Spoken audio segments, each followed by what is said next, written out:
এরকম। এখন আমরা আঁকবো হচ্ছে ঢেঁড়স। ঢেঁড়স আঁকা অনেক সহজ, একটা ভি লিখলেই ঢেঁড়স হয়ে যায়। ভিটাকে আমরা একটু লম্বা করে লিখবো, আর নিচের অংশটাকে ইউর মতো সার্কেল ইয়ে লিখে একটু জয়েন করে দেব। এবার ইউ আমরা এইভাবে লিখি, তো ইউ আমরা লিখবো হচ্ছে উল্টোভাবে, 1 2 3 4। এরপরে হচ্ছে এখান থেকে গোল করে দিয়ে এটা হচ্ছে ঢেঁড়সের মাথা। এবার এই অংশটুকু আমরা একদম লম্বা করে মাথায় নিয়ে আসবো।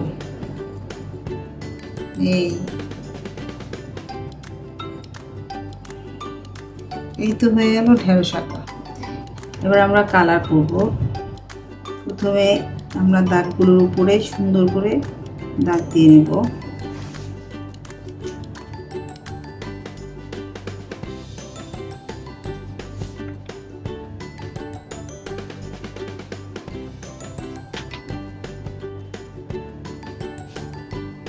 সবচেয়ে বড় কথা হচ্ছে অক্ষরগুলো যদি আমরা পারি, ABCD যদি আমরা পারি, তাহলে আমরা অনেক ড্রয়িং করতে পারবো।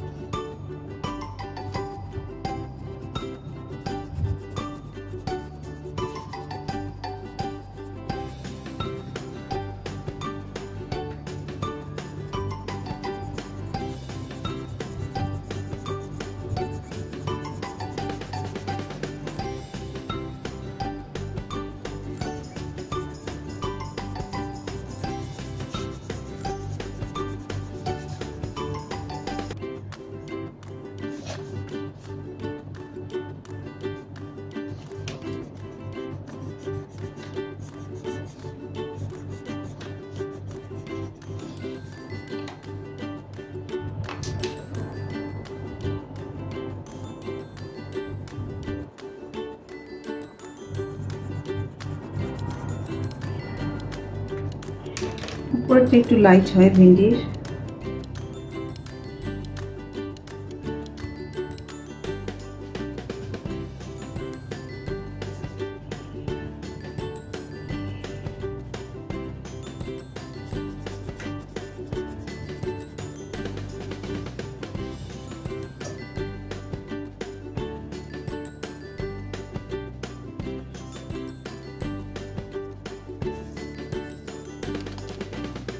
এইভাবে আমরা ভেন্ডি আঁকতে পারি।